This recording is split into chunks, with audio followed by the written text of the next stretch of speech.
Est-ce qu'il vous arrive de vous sentir petite, insignifiante? Alors aujourd'hui, vous allez être encouragée. Vous vous sentez peut-être comme un simple pion sur un échiquier qu'on déplace ici ou là.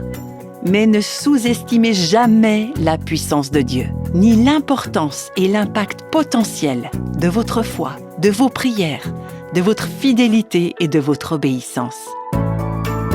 Vous écoutez Réveille nos cœurs avec la série Pour un temps comme celui-ci qui nous emmène dans l'histoire de la reine Esther. Dans le premier épisode de cette série, vous avez été invité à réfléchir aux questions suivantes. Pourquoi est-ce que Dieu vous a placé dans votre situation actuelle? Comment est-ce que Dieu veut agir à travers vous dans cette situation? Si vous avez manqué ce premier épisode, on vous encourage vivement à l'écouter. Vous pouvez le trouver sur notre site réveillenocœurs.com.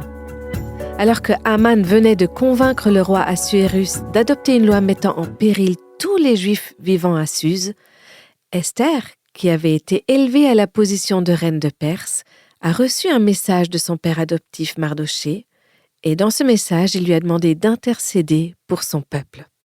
Le cœur d'Esther est touché par cet appel de Mardochée.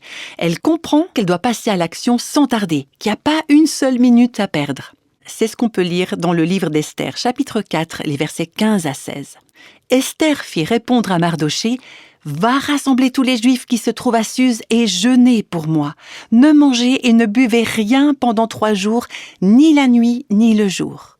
Moi aussi, je respecterai un tel jeûne avec mes servantes. » Rassembler tous les Juifs, voilà ce que Esther dit. On remarque que Esther n'agit pas toute seule. Elle comprend qu'elle fait partie d'une communauté. Elle réalise l'importance d'être unie, d'être d'un même cœur. Elle lance un appel pour faire un jeûne de 3 jours avec un sentiment d'urgence. Quand il y a des temps difficiles, il faut des mesures radicales. Rien n'est plus important à ce moment-là. Elle se dit ce n'est pas le moment de s'adonner à des choses futiles. La prière n'est pas mentionnée explicitement ici, mais j'ai aucun doute qu'elle faisait partie de ce jeûne, que c'est bien ce que le peuple a fait. Avant d'aller se présenter au roi de Perse, Esther s'adresse au roi de l'univers, celui qui élève et qui renverse les rois ici-bas. Et on voit clairement que la prière et le jeûne n'étaient pas une fin en soi. Ils ne faisaient que préparer le chemin pour que Esther puisse agir et pour que Dieu intervienne en sa faveur et en faveur de son peuple. Donc elle dit au verset 16 « Et c'est dans ces dispositions que je pénétrerai chez le roi, j'enfreindrai la loi. Et si je dois mourir, je mourrai. » Eh bien, voilà une femme qui joue le tout pour le tout. Ce n'est ni par demi-mesure, ni par engagement mitigé. Elle met tout en jeu afin de réaliser les plans de Dieu pour sa vie. Même si ça veut dire perdre la vie. En étudiant ce texte, de manière providentielle, je suis tombée sur un message du pasteur et théologien Tim Keller. Ce message mentionnait brièvement Esther, et il y avait quelque chose qui m'a profondément marquée. Tim Keller parlait du fait que Esther était prête à quitter le palais et à risquer sa vie pour sauver son peuple, et puis il a fait un parallèle avec Jésus qui, lui, a réellement quitté son palais céleste et a donné sa vie pour sauver son peuple. Donc, dans ce passage du livre d'Esther, on a une préfiguration de ce que Jésus a fait dans l'Évangile. On sait que Dieu est intervenu de façon surnaturelle. Je ne vais pas revenir sur toute cette partie de l'histoire, mais le peuple juif a été épargné de l'anéantissement, Mardochée a été élevé, Haman, le coupable, a été jugé. Et nous avons là un chapitre important dans l'histoire de la rédemption. Alors que nous réfléchissons ensemble à ce que ça veut dire être de véritables femmes de Dieu aujourd'hui, j'aimerais brièvement relever plusieurs enseignements clés que l'on peut tirer de l'histoire d'Esther. Je vais simplement les énumérer et vous pourrez retourner vous-même au texte pour les méditer plus en profondeur. Premièrement, nous sommes en pleine bataille. Dans cette histoire, on peut voir, à travers le décret d'Haman, comment Satan a essayé d'anéantir la lignée du Christ. Il menaçait la continuité des desseins de Dieu dans l'histoire de la rédemption, le futur du peuple choisi de Dieu, et même la venue du Messie. C'était Satan qui était derrière Haman, en cherchant à écraser la lignée qui menait à Christ. Donc la véritable bataille n'était pas entre Haman et Mardochée, Ce n'étaient que des pions sur l'échiquier, entre guillemets. Des symboles d'un conflit bien plus vaste entre deux royaumes, le royaume de Dieu et le royaume de ce monde dirigé par Satan. La bataille que nous menons, elle n'est pas contre les militantes féministes, ce ne sont pas elles nos ennemis. Notre bataille n'est pas contre les hommes, ce ne sont pas eux les ennemis. Elle n'est pas contre les pouvoirs humains, les partis politiques ou la culture sécularisée.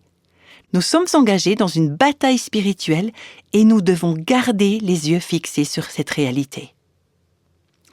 Deuxièmement, les armes et les tactiques du royaume de ce monde sont totalement différentes de celles du royaume céleste.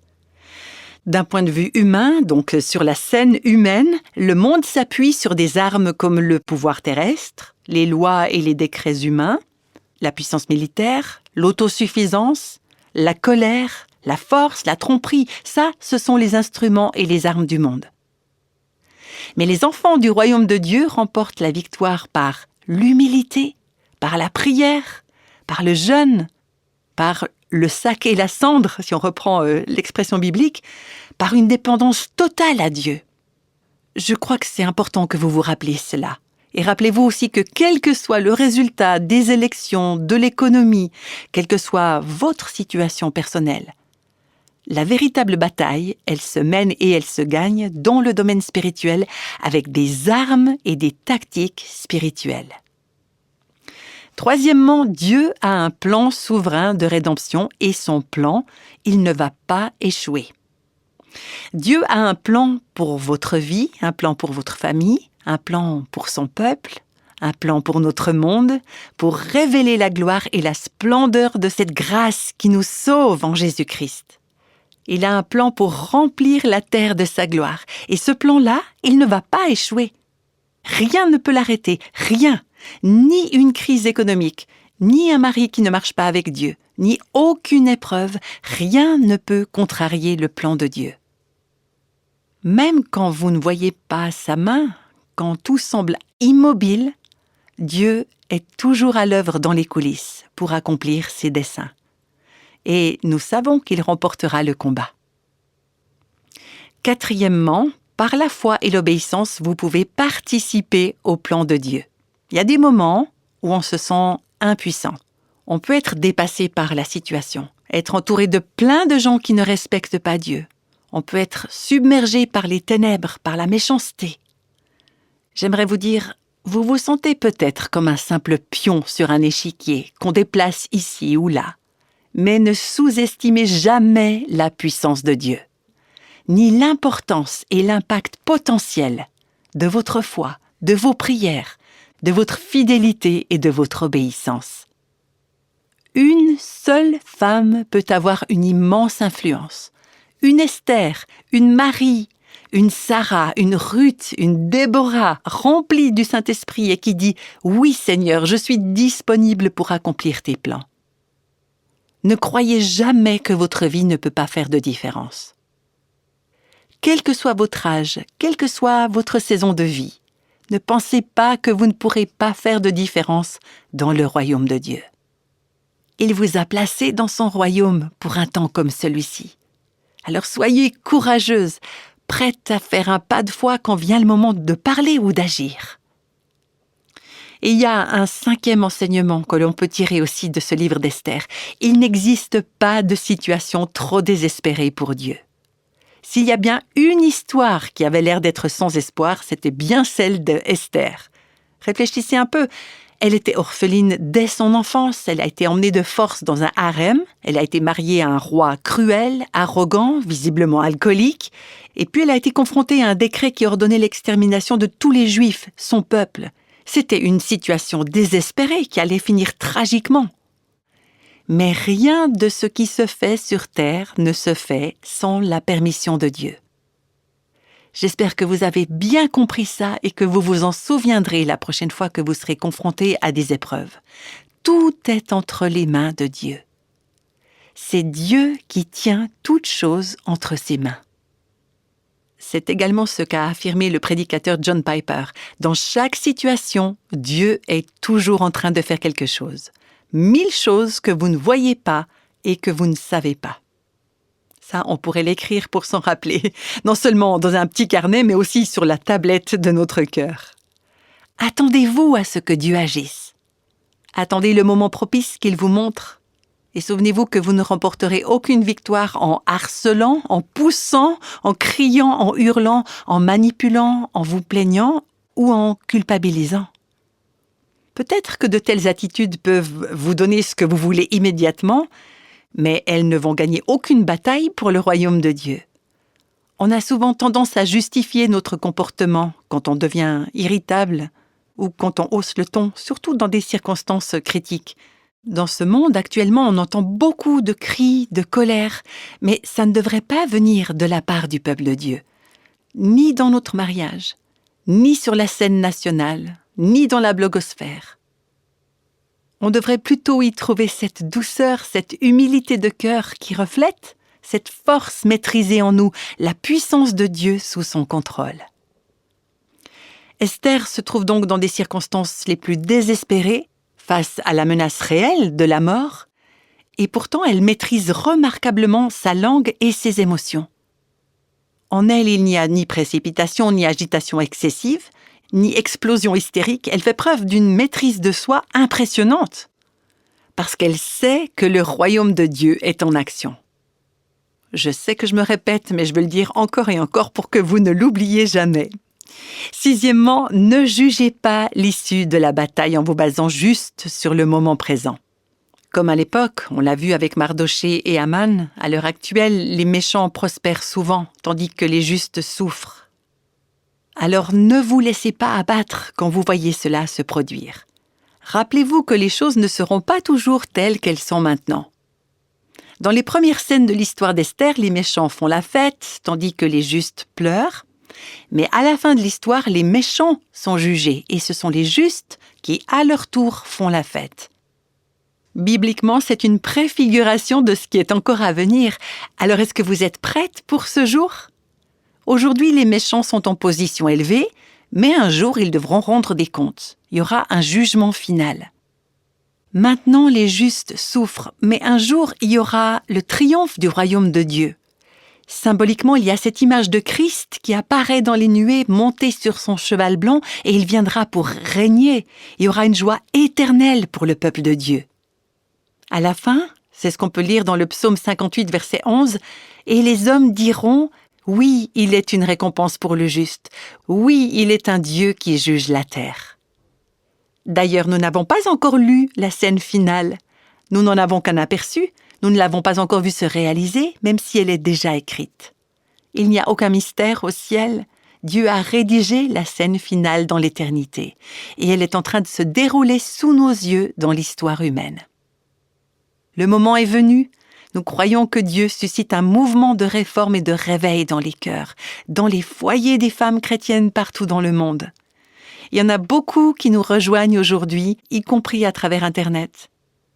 On veut vous donner la possibilité de vous lever avec nous et de dire « c'est ce que nous croyons, c'est ce que nous affirmons, nous voulons faire partie de cette révolution contre-culturelle pour reprendre le terrain qui a été cédé à la pensée du monde depuis tellement d'années. » Ça peut vous paraître tout à fait impossible aujourd'hui, mais dans la réalité quotidienne, quand votre entourage pense que vous êtes folle à cause de ce que vous croyez, parce que vous ne parlez pas comme les autres, parce que vous ne vivez pas comme les autres, parce que vous n'avez pas les mêmes attitudes que les autres, ça peut devenir difficile. Il y a de l'opposition qui vous attend, même parmi des femmes chrétiennes. Soit qu'elles ne sont pas d'accord avec vous, soit qu'elles trouvent ça totalement dépassé ou qu'elles se demandent « mais est-ce que c'est vraiment des choses si importantes que ça ?» Mais dans votre cœur, vous savez que oui, c'est important. Vous savez que c'est vrai. Mais peut-être que vous vous sentez tellement seul dans vos convictions que ça semble presque impossible de tenir ferme. Et quand vous ressentez ça, rappelez-vous d'Esther. Esther qui a été élevée par Dieu pour un temps comme celui-ci, afin de faire une immense différence dans son monde. Une jeune femme ordinaire, comme tant d'autres, avec un passé difficile, à qui Dieu a donné du courage et de la foi. C'est grâce à sa soumission, à son obéissance, qu'une seule femme, dans le plan divin, a permis à des millions de personnes d'échapper à la destruction.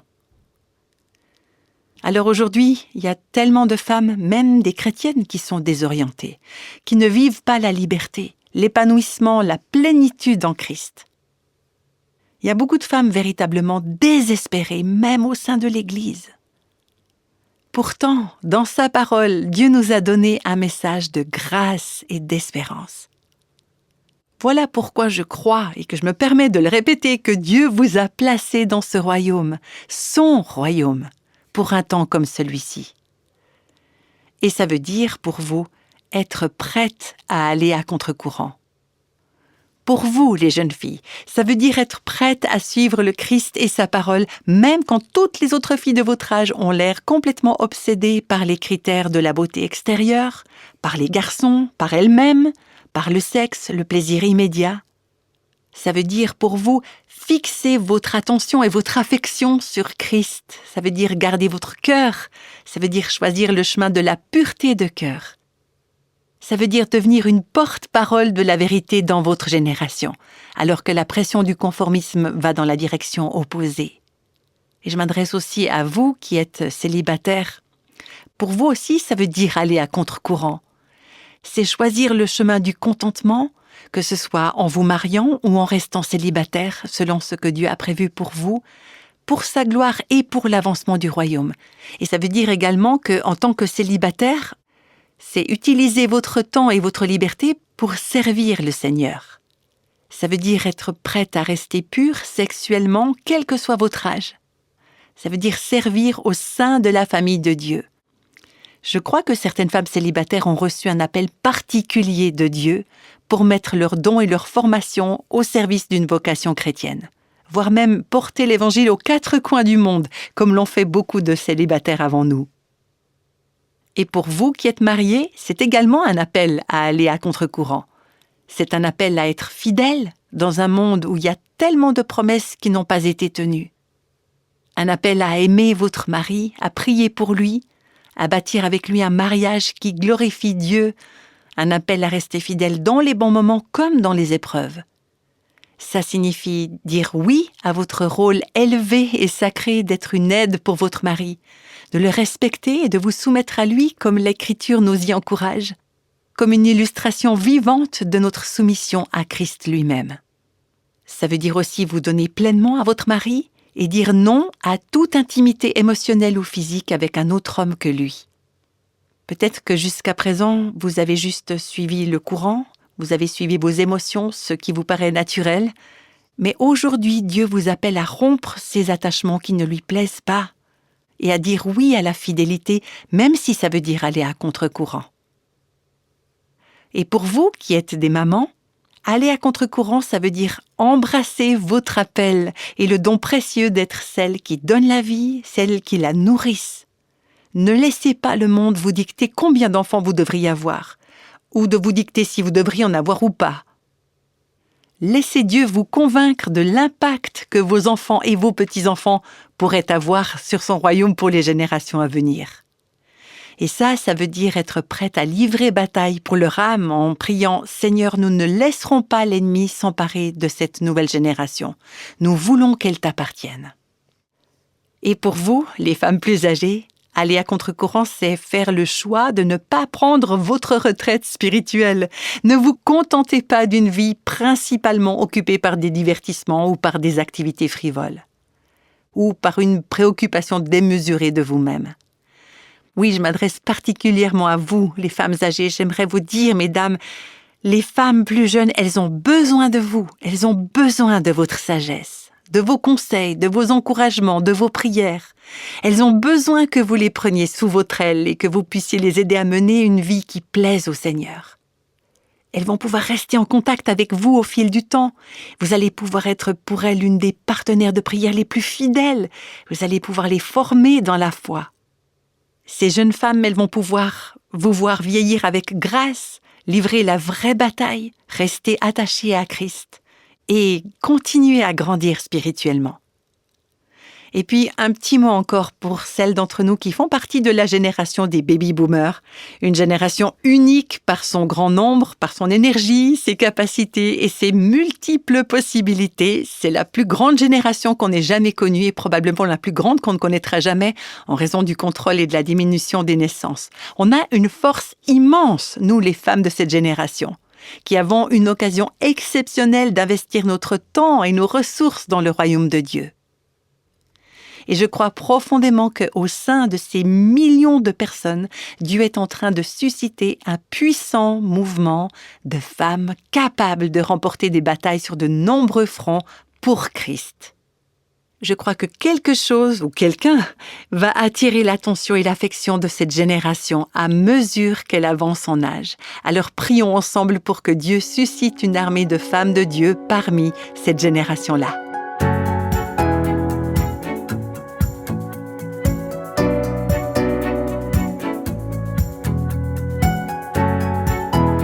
Quelle que soit la période de vie dans laquelle vous vous trouvez aujourd'hui, Dieu a un plan et un dessein pour vous spécifiquement. J'espère que le message qu'on vient d'entendre vous encourage à vous lever et prendre la place que Dieu vous attribue, que vous avez été encouragés à vous fortifier en Dieu pour pouvoir aller à contre-courant et à contribuer à l'édification du royaume de Dieu. C'est pour un temps comme celui-ci que Dieu vous a appelé. Cette histoire puissante qu'on lit dans le livre d'Esther nous invite à mettre toute notre confiance en Dieu. Et j'aimerais vous inviter à prendre un moment pour répondre de façon très personnelle à cet appel et d'y répondre avec foi. Car vivre selon la parole de Dieu, c'est comme marcher à contre-courant dans un monde qui va dans la direction opposée. J'ai hâte d'entendre la suite de ce message et j'espère vous aussi. Et alors on se retrouve la prochaine fois pour le 3e épisode de Pour un temps comme celui-ci avec Réveille nos cœurs. À très vite!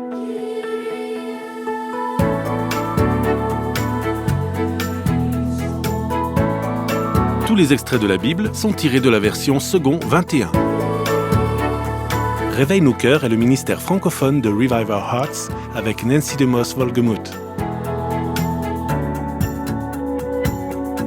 Avec les voix de Christine Raymond et Jeannette Kosman.